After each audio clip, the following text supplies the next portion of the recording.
Here if you see, the size of the font is small. To increase the font size, click on settings, then click on accessibility, then click on text size,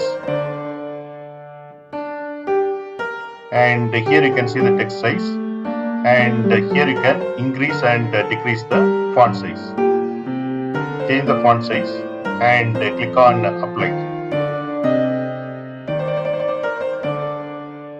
and here you can see the font size is increased.